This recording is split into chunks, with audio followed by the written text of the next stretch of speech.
Topic છે અર્ધકોષ, half cell. અર્ધકોષ કોને કહેવાય? તો વિદ્યુત ધ્રુવ અને તેને જે વિદ્યુત વિભાજનના દ્રાવણમાં ડુબાડેલ હોય તે સંયુક્ત પ્રણાલીને અર્ધકોષ કહે છે. વિદ્યુત ધ્રુવ અને તેને જે વિદ્યુત વિભાજનના દ્રાવણમાં ડુબાડેલ હોય તેને સંયુક્ત રીતે અર્ધકોષ કહે છે. મિત્રો, વિદ્યુત રાસાયણિક કોષ છે એ આવા બે અર્ધકોષના જોડાણથી બને છે. બે અર્ધકોષોના જોડાણથી વિદ્યુત રાસાયણિક કોષની રચના થાય છે. ઓકે, ફોર એક્ઝામ્પલ મિત્રો, ડેનિયલ કોષમાં એક ઝિંક સલ્ફેટના દ્રાવણમાં ઝિંકનો સળિયો હતો. તો એ જે ઝિંક સલ્ફેટનું દ્રાવણ અને ઝિંકનો સળિયો એ સંયુક્ત પ્રણાલીને કહેવાય એક અર્ધકોષ. બીજા પાત્રમાં કોપર સલ્ફેટનું દ્રાવણ અને કોપરનો સળિયો હતો. તો એને સંયુક્ત રીતે કહેવાય બીજો અર્ધકોષ. આ બે અર્ધકોષને કોપરના તાર મારફતે બાહ્ય પરિપથમાં જોડાણ આપ્યું હતું. તો એક કોઈનો તો સંપૂર્ણ વિદ્યુત રાસાયણિક કોષ ડેનિયલ કોષ. તો કહેવાનો ઇન્ટેન્શન એવો છે કે વિદ્યુત રાસાયણિક કોષ છે એ કેટલા અર્ધકોષોના જોડાણથી બને છે? બે. ઓકે, હવે અર્ધકોષને કેવી રીતે દર્શાવાય? પહેલા તો આપણે આવી રીતે જે વાત કરી તે પ્રમાણે ધારી લો કે આ ઝિંક સલ્ફેટનું જલીય દ્રાવણ છે અને તેમાં ઝિંકનો સળિયો ડુબાડેલો છે. તો આ જે સળિયો છે એને કહેવાય વિદ્યુત ધ્રુવ. એને જે દ્રાવણમાં ડુબાડેલ છે એ વિદ્યુત વિભાજનનું દ્રાવણ છે.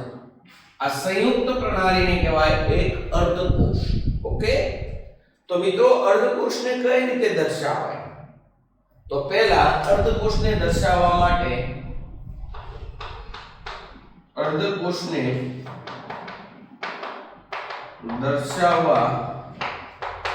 માટે નીચેની રીત વપરાય. શું હોય છે? કઈ રીતે અર્ધકોષને દર્શાવાય?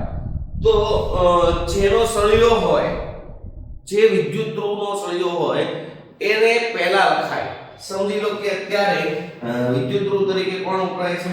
ઝિંક. તો ઝિંક ધાતુ, ઝિંક સોલિડ. પછી એક ઊભી લીટી.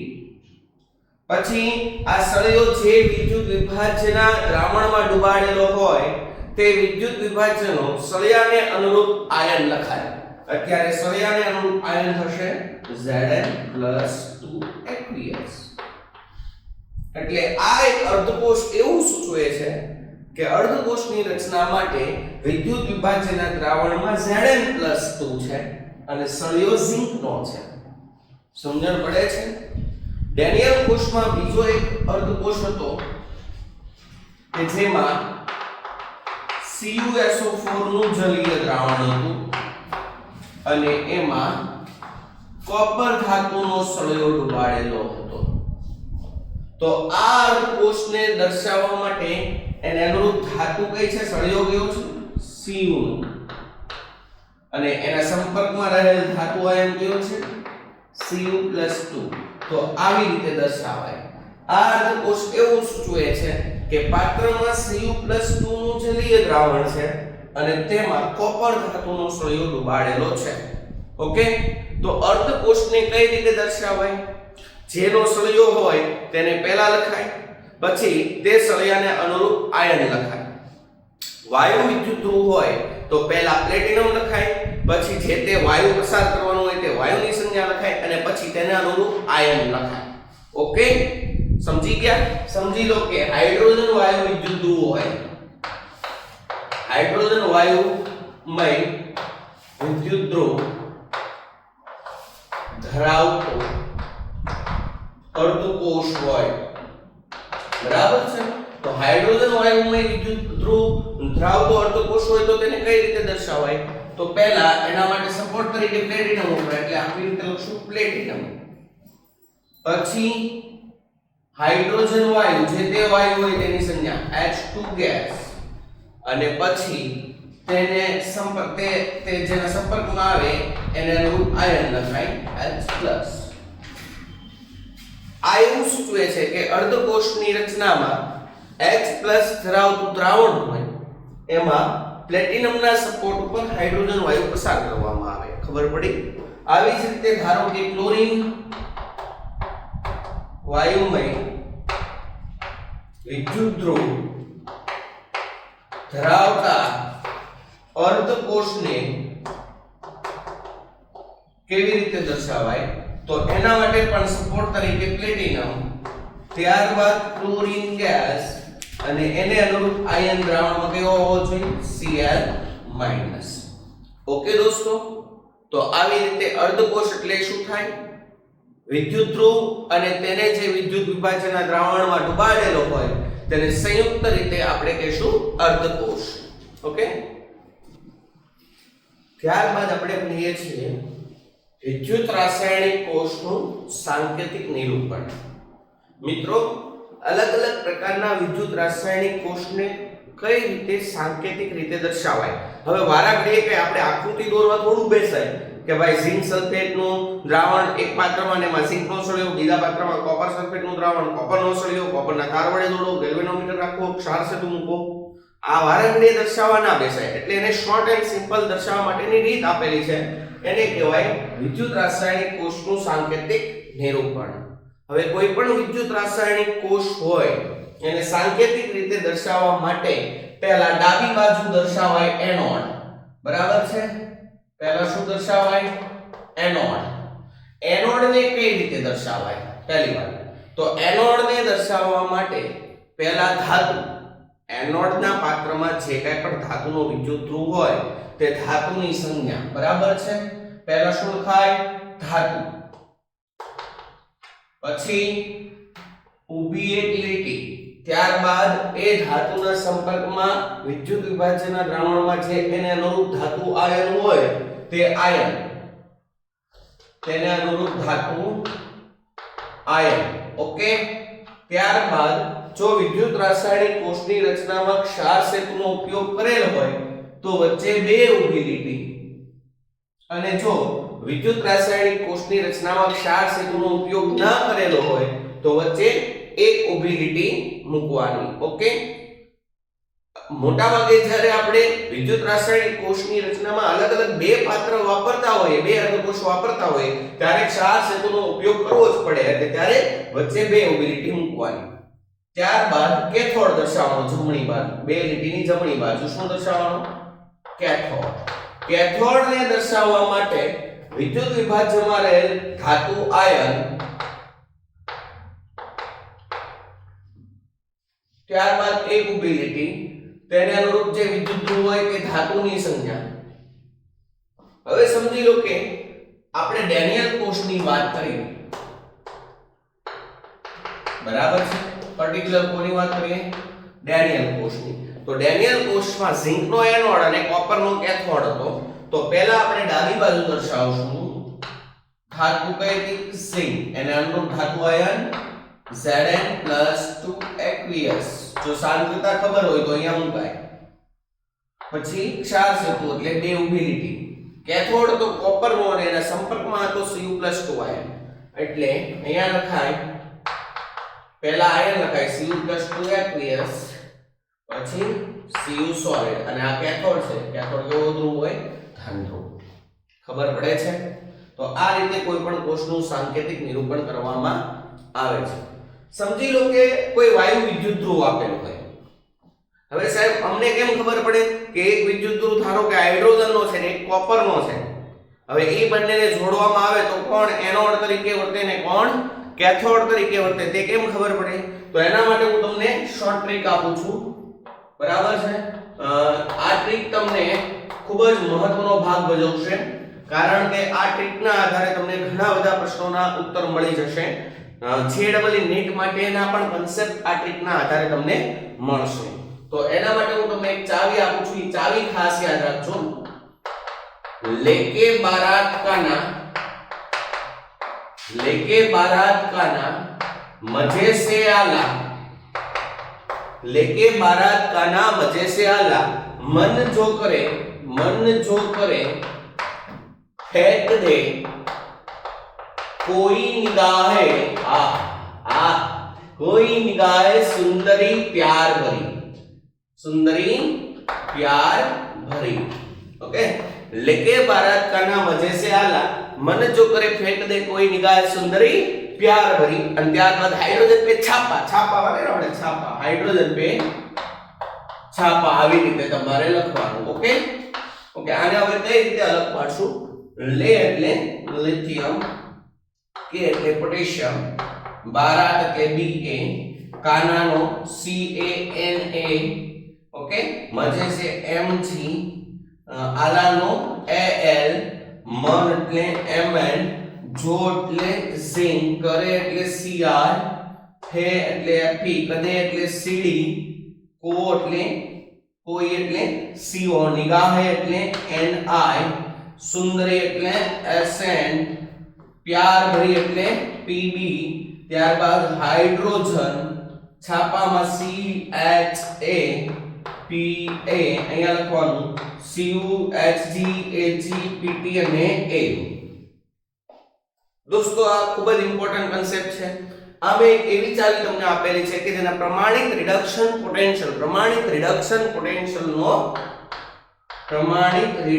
પોટેન્શિયલના મૂલ્યનો ચડતો ક્રમ છે. કહેવાનો ઇન્ટેન્શન એવો છે કે એટલા જે ધાતુ આયનો છે એની રિડક્શન પામવાની તાકાત કેટલી છે તેનો ચડતો ક્રમ આપેલો છે. ઓકે, અહીંયા લિથિયમનો પ્રમાણિત રિડક્શન પોટેન્શિયલ સૌથી ઓછો છે અને ગોલ્ડનો પ્રમાણિત રિડક્શન પોટેન્શિયલ સૌથી વધારે છે. કન્સેપ્ટ ખબર પડે છે? ખૂબ જ ઇમ્પોર્ટન્ટ. લેકે બારાત का ना मजे से आला, मन जो करे फेंक दे कोई निगाहे सुंदरी प्यार भरी, हाइड्रोजन पे छापा. આ એક કન્સેપ્ટ છે. હવે તમારે લોકોને ખાસ યાદ રાખવાનું, જેનો પ્રમાણિત રિડક્શન પોટેન્શિયલ વધુ, જેનો પ્રમાણિત રિડક્શન પોટેન્શિયલ વધુ તેનું રિડક્શન થાય, અને જેનું રિડક્શન થાય એ વિદ્યુત રાસાયણિક કોષમાં કેથોડ તરીકે વર્તે. ખબર પડે છે? કમ્પેરેટિવલી જવાનું યાદ રાખજો. હંમેશા એવું ન હોય કે ઝિંકનો સળિયો તો હંમેશા એનોડ જ, એવું કોઈ દિવસ હોય નહીં. કમ્પેરેટિવલી ઝિંક અને કોપર હતું ને, તો ઝિંક અને કોપરની કમ્પેરિઝન કરવાની. કોનું રિડક્શન પોટેન્શિયલ વધારે છે? Zn અને કોપર. અહીંયાથી આપણે આમ જઈએ છે ચડતો ક્રમ છે. ઓકે, અહીંયા હાઇડ્રોજનનો પ્રમાણિત રિડક્શન પોટેન્શિયલ 0.0 વોલ્ટ છે, 0.0 વોલ્ટ છે, અને આનો એની કરતા વધુ હોય એટલે પોઝિટિવ અને ઉપરવાળાનો બધાનો નેગેટિવ. તો વિચારો, ઝિંક અને કોપરમાં કોનો પ્રમાણિત રિડક્શન પોટેન્શિયલ વધારે? કોપરનો. તો કમ્પેરેટિવલી ઝિંક અને કોપરમાં રિડક્શન કોનું થાય? Cu+2 મીન્સ કોપરનું થાય. એટલે કોપરનો વિદ્યુત ધ્રુવ શેના તરીકે વર્તે છે? કેથોડ, અને ઝિંકનો એનોડ. ખબર પડે છે?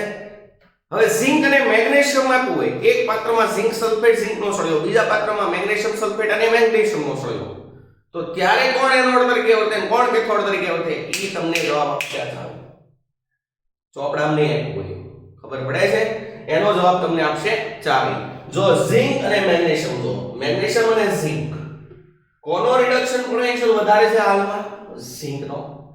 તો કમ્પેરેટિવલી ઝિંકનું રિડક્શન થાય, Mg નું ઓક્સિડેશન થાય. તો અહીંયા મિત્રો એક અર્ધકોષમાં મેગ્નેશિયમનો સળિયો હોય અને એક અર્ધકોષમાં ઝિંકનો સળિયો હોય, તો હાલમાં મેગ્નેશિયમ એનોડ તરીકે વર્તે અને ઝિંક કેથોડ તરીકે વર્તે. બરાબર? જો જેનો રિડક્શન પોટેન્શિયલ વધારે તેનું રિડક્શન થાય તે કેથોડ તરીકે વર્તે. કમ્પેરેટિવલી જેનો પ્રમાણિત રિડક્શન પોટેન્શિયલ ઓછો હોય તેનું ઓક્સિડેશન થાય અને તે એનોડ તરીકે વર્તે. ખબર પડી? હવે તમને ચાલો એમ નામ કહી દેવામાં આવે કે સમજી લો કે એક પાત્રમાં એલ્યુમિનિયમ સલ્ફેટ એક પાત્રમાં Al2SO4 થ્રાઇસ નું દ્રાવણ છે અને એના સંપર્કમાં એલ્યુમિનિયમનો સળિયો છે, બરાબર છે, અને બીજા પાત્રમાં ZnSO4 નું દ્રાવણ છે અને એમાં કેનો સળિયો ડુબાડેલો છે? ઝિંકનો, અને તેને કોપરના તાર મારફતે બાહ્ય પરિપથમાં જોડાણ આપવામાં આવે છે. તો બનતા કોષનું સાંકેતિક નિરૂપણ જણાવો. સમજણ પડે છે? ડેનિયલ કોષમાં આપણે શું હતું? ઝિંક સલ્ફેટ ઝિંકનો સળિયો, કોપર સલ્ફેટ કોપરનો સળિયો કોપરના તાર મારફતે જોડી દીધું. તો ત્યાં તમને ખબર હતી એનોડ કોનો? ઝિંકનો. કેથોડ કોનો? કોપરનો. કઈ રીતે દર્શાવાય? એનોડ ને ડાબી બાજુ, કેથોડ ને જમણી બાજુ. એનોડમાં ધાતુ પછી ધાતુ આયન, કેથોડમાં ધાતુ આયન પછી ધાતુ. પણ હવે તમને એમ કીધું કે એક પાત્રમાં કોનું દ્રાવણ છે? Aluminium sulphate. સળિયો કોનો છે? એલ્યુમિનિયમ. બીજા પાત્રમાં દ્રાવણ કોનું છે? Zinc sulphate. સળિયો કોનો છે? ઝિંકનો. અને હવે એને કોપરના તાર વડે જોડ્યા છે. તો હવે વિચારો કે આ જે વિદ્યુત રાસાયણિક કોષ બને એને કઈ રીતે શોર્ટમાં દર્શાવાય? સાંકેતિક નિરૂપણ. તમારે શોર્ટ ટેકનિક જ વાપરવાની છે. લેકે ભારત કन्या मुझे साला मंचो करे फेंक दे कोई निगाह सुंदरी प्यार भरी हाइड्रोजन पे छापा. શું કરશો? આયા સળિયા કોનો હોના છે? એલ્યુમિનિયમ અને ઝિંક. કમ્પેરીઝન કરો. એલ્યુમિનિયમ અને ઝિંક માં કોનો રિડક્શન પોટેન્શિયલ વધારે? ઝિંક નો. તો કમ્પેરેટિવલી ઝિંક નું શું થાય? રિડક્શન. ઝિંક નું રિડક્શન થાય તો ઝિંક વાળો પાત્ર છે, મીન્સ ઝિંક નો સળિયો છે, એ કેથોડ તરીકે વર્તશે.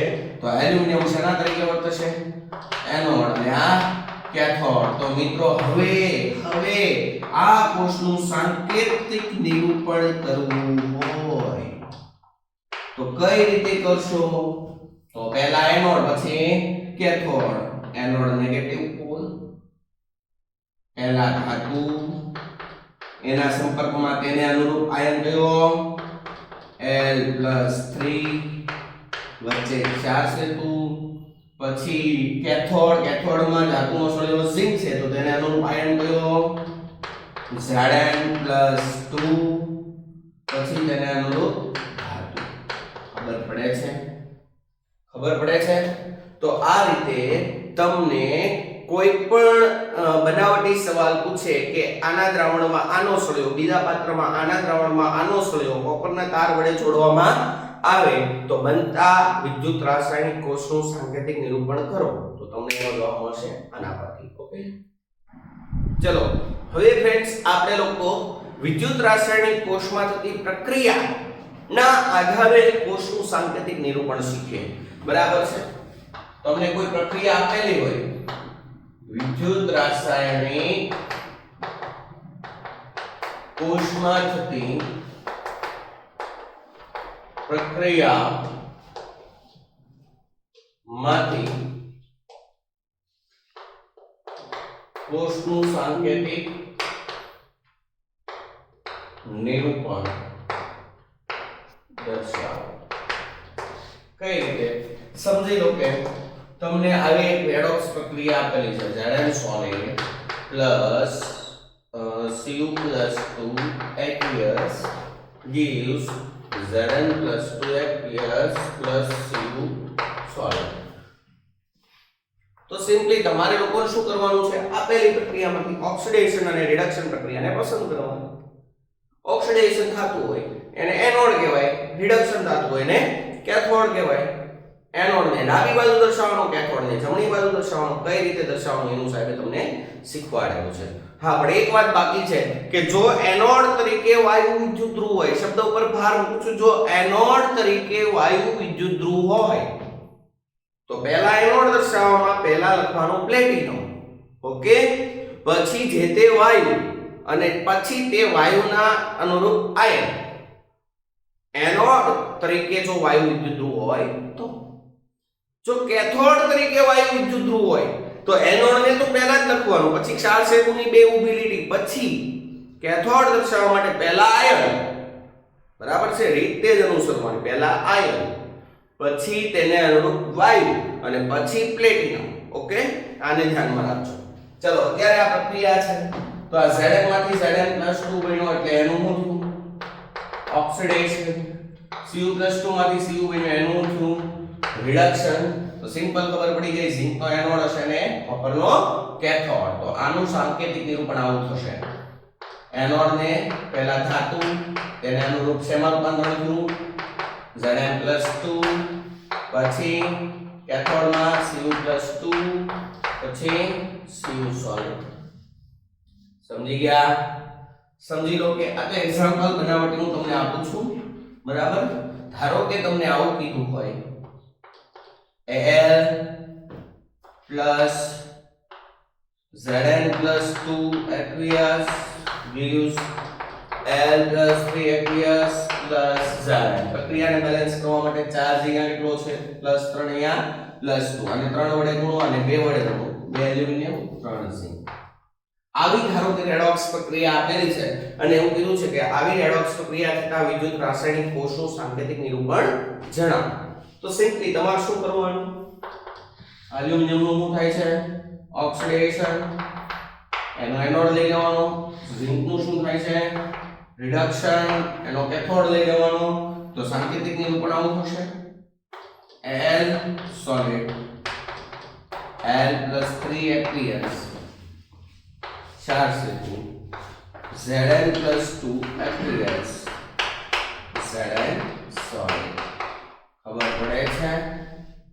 હે ખબર પડે છે દોસ્તો? ધારો કે તમને આવું આપેલું છે. ચલો ત્રીજી પ્રક્રિયા આવી આપેલી છે Zn solid plus 2H plus aqueous gives Zn+2 aqueous plus H2 gas. Okay, તો આવા વિદ્યુત રાસાયણિક કોષને કઈ રીતે દર્શાવશું દોસ્તો?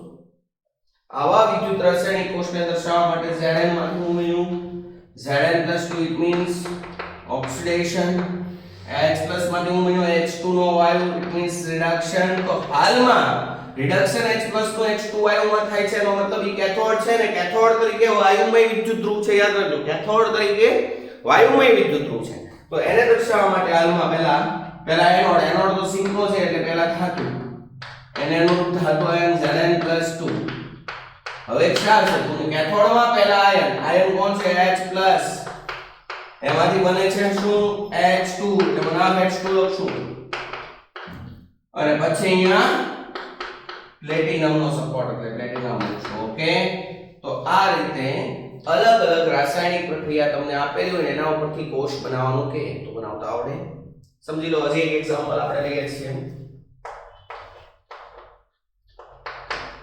Cu solid plus 2Ag plus aqueous gives Cu plus 2 aqueous plus 2Ag solid. આવી પ્રક્રિયા આપેલી છે ને આ કોષનું નિરૂપણ કરવાનું કે છે. તો શું કરશો? Cu માંથી Cu+2 શું થયું? ઓક્સિડેશન. Ag+ માંથી Ag શું થયું? રિડક્શન. તો મિત્રો એનોડ કોપર નો લેવાનો અને કેથોડ સિલ્વર નો લેવાનો. ઓકે, એનોડ માટે પહેલા ધાતુ Cu સોલિડ, એના સંપર્કમાં Cu+2. ત્યારબાદ કેથોડમાં પહેલા આયન કયો છે? Ag+, પછી ધાતુ. ઓકે, ખબર પડે છે? આવા અનેક પ્રકારના કોષની પ્રક્રિયા આપેલી હોય તો સાંકેતિક નિરૂપણ કરતા આવડે. જો એક મિનિટ, તમને આવી પ્રક્રિયા આપેલી હોય Na+1Cl2 gives NaCl. આવી પ્રક્રિયા તમને લોકોને આપેલી હોય, બરાબર છે? તો આવી પ્રક્રિયા માટે શું કરશો?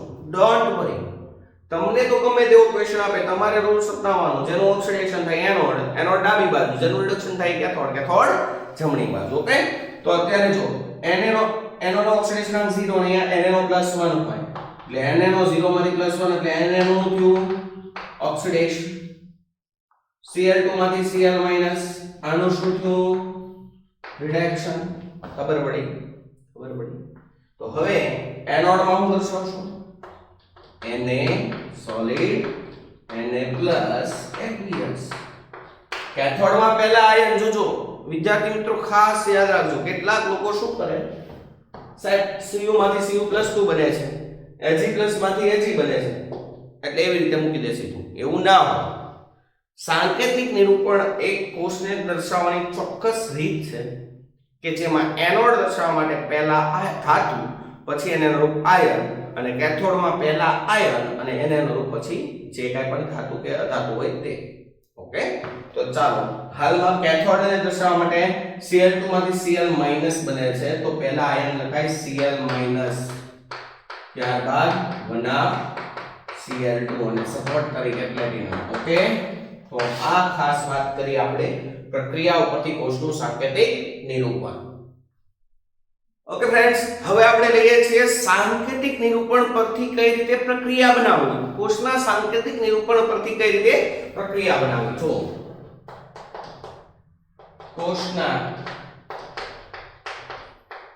સાંકેતિક નિરૂપણ પરથી પ્રક્રિયાઓ ઓકે બહુ ઇમ્પોર્ટન્ટ છે હું તમને એકદમ માઇક્રો ટુ મેક્રો લેવલ ઉપર લઈ જાઉં છું ધીમે ધીમે એટલે તમને ખબર પડે એક્ચ્યુઅલી તમને લોકોને આવી રીતે સાંકેતિક નિરૂપણ આપેલું હોય સમજી લો કે આવું આપી દીધું છે Cu+2 Cl- 1/Cl2 Pt અને પછી એમ કીધું હોય કે આપેલા કોષમાં થતી રાસાયણિક પ્રક્રિયા માટે નંસ્ત સમીકરણ જણાવો દોસ્તો નીટ અને ગુજસેટ ની એક્ઝામમાં ઘણા બધી વખત આવા પ્રકારના ક્વેશ્ચન પૂછાઈ ગયેલા છે ખાસ યાદ રાખજો એટલા માટે હું તમને એકદમ પહેલા લઈ ગયો કે પ્રક્રિયા ઉપરથી સાંકેતિક નિરૂપણ હવે સાંકેતિક નિરૂપણ ઉપરથી પ્રક્રિયાને એના આધારે આપણે નંસ્ત સમીકરણ બનાવશું ઓકે તો ખાસ યાદ રાખજો કઈ રીતે આપણે બધા ભણીએ છીએ ઓકે જો સમજી લો કે તમને લોકોને આવું સાંકેતિક નિરૂપણ આપેલું છે Cu solid Cu+2 aqueous Ag+ aqueous Ag solid okay તો આ જે કોષ આપેલો છે એ કોષમાં તમારે પહેલા સમજી જવાનું કે જે નેગેટિવ ધ્રુવ છે અથવા તો ક્ષાર સેતુની ડાબી બાજુ છે તે એનોડ છે અને જમણી બાજુ છે તે કેથોડ છે એનોડ ઉપર ઓક્સિડેશન પ્રક્રિયા થાય કેથોડ ઉપર રિડક્શન થાય તો ઘણા લોકો શું કરે Cu માંથી Cu+2 Ag+ માંથી Ag દરેક વખતે એવું ના હોય દોસ્તો ગોખવાનું નહીં સમજો કે એનોડમાં Cu છે એનોડ પર કઈ પ્રક્રિયા થાય ઓક્સિડેશન તો વિચારો કે Cu માંથી Cu+2 બને તો ઓક્સિડેશન થાય કે Cu+2 માંથી Cu બને તો ઓક્સિડેશન થાય છે સિમ્પલ લોજિક ઓક્સિડેશન કરવાનું છે તો Cu માંથી Cu+2 જ બને બરાબર તો અહીંયા એનોડ ઉપરની પ્રક્રિયા કઈ થશે Cu સોલિડ માંથી બનશે Cu+2 aqueous plus electron okay cathode ઉપરની પ્રક્રિયા કઈ થશે તો કેથોડમાં કોણ છે Ag નો સોલ્યુશન સંપર્કમાં કોણ છે Ag+ તો Ag+ માંથી Ag બને એને રિડક્શન કહેવાય કે Ag માંથી Ag+ બને હા Ag+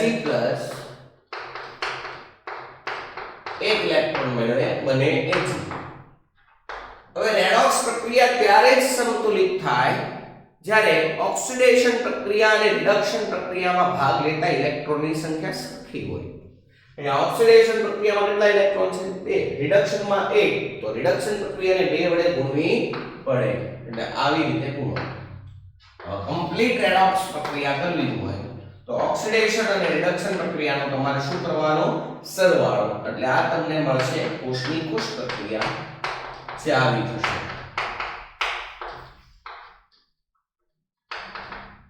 ખબર પડે છે આવું બનાવતા આવડે પછી નંસ્ત સમીકરણ આના ઉપરથી બનાવવાનું આવશે એ આપણે પછી શીખશું પહેલા અત્યારે સાંકેતિક નિરૂપણ ઉપરથી કોષ પ્રક્રિયા બનાવતા શીખીએ ઓકે ત્યારબાદ સમજી લો કે આવું આપેલું છે Pt 1H2 gas H+ aqueous શા આવશે 2Cl minus 1 Cl2 gas Pt. દોસ્તો આના આધારે એક વખત નીટમાં અથવા તો ગુજસેટમાં ક્વેશ્ચન પૂછાઈ ગયો છે, અત્યારે મને અંદાજ નથી પણ પૂછાઈ ગયો છે, ફાઇનલ છે. આવી પ્રક્રિયા આપેલી હતી અને એમ કીધું હતું કે આપેલી પ્રક્રિયા આપેલા કોષમાં થતી પ્રક્રિયા માટે નસ્ત સમીકરણ દર્શાવો.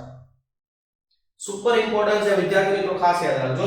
વિદ્યાર્થીઓ ભૂલ શું કરે છે, બસ એવું જ કે અહીંયા H2 માંથી H પ્લસ ને Cl માઈનસ માંથી Cl2. અરે જો તો ખરા કે આ જમણી બાજુ છે એ કેથોડ છે, આ ડાબી બાજુ છે એ એનોડ છે. તો એનોડ ઉપર હાઇડ્રોજનનું ઓક્સિડેશન થાય તો સિમ્પલ H2 માંથી H પ્લસ બને તો ઓક્સિડેશન થાય કે H પ્લસ માંથી H2.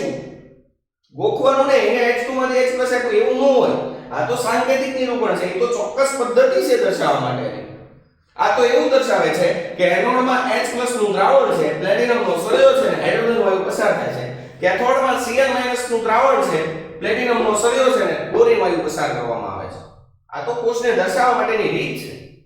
આ કોઈ પ્રક્રિયા એમ નામ નથી દર્શાવતું કે Cl માઈનસ માંથી Cl2 બને એવું ના કે ખબર પડે. એટલે અહીંયા એનોડ ઉપર હાઇડ્રોજનનું ઓક્સિડેશન કઈ રીતે કરશું? 1/H2 gas gives H plus aqueous plus electron. પ્રક્રિયા બેલેન્સ કરી દેશે.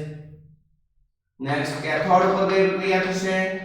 રિડક્શન. હવે જો મહત્વની વસ્તુ Cl માઈનસ માંથી Cl2 જો તમે બનાવી નાખો તો Cl નો -1 થાય, Cl2 નો 0, -1 માંથી 0 ઓક્સિડેશન આંક થાય. શું થયું? ઓક્સિડેશન આંકમાં વધારો ઘટાડો?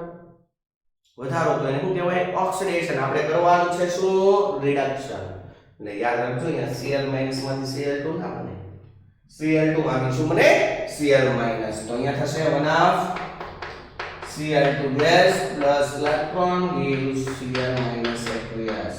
તો ઓરલ રેડોક્સ પ્રક્રિયા આવી થશે 1/2 H2 gas plus 1/2 Cl2 gas give H plus Cl minus. HCl કરી દો તોય ચાલે અને અલગ અલગ લખો તોય ચાલે. H plus aqueous plus Cl minus aqueous. સમજાઈ ગયું? નેક્સ્ટ સમજી લો કે આવી પ્રક્રિયા આપેલી છે Mg+2. આવો કોષ આપેલો છે Cl minus Cl2 Pt. Okay. તો હવે સિમ્પલ એ જ ફંડામેન્ટલ. એનોડ પર કઈ પ્રક્રિયા થાય?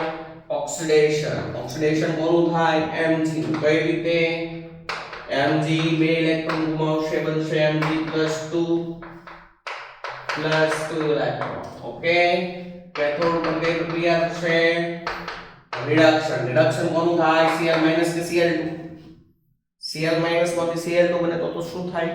ઓક્સિડેશન. Cl2 નો અત્યારે શું છે? કેથોડ. કઈ પ્રક્રિયા કરવાની? રિડક્શન. એટલે Cl2 નું રિડક્શન થશે.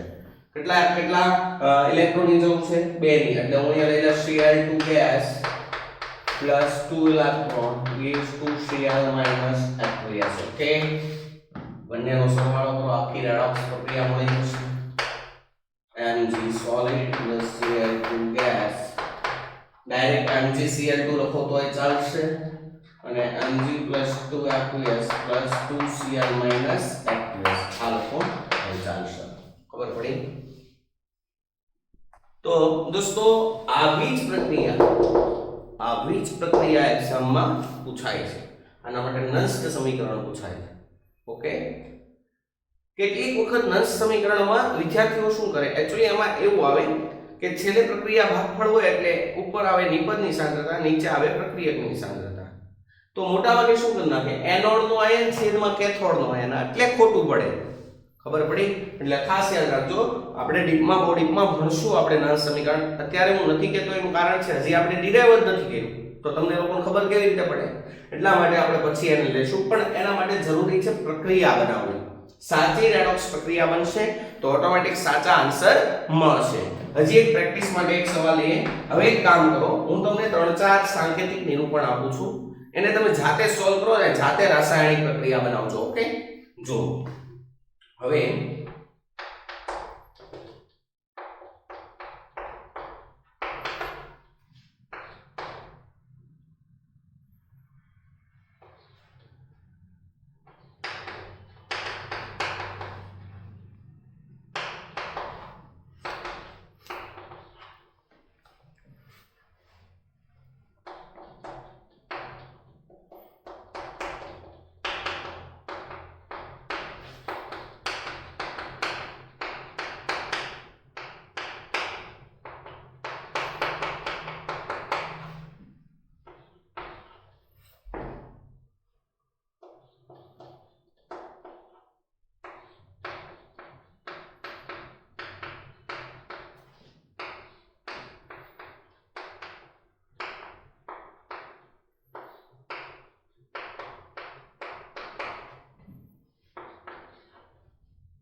ચલો આટલી પ્રક્રિયા સાથે બનાવો. ઓકે.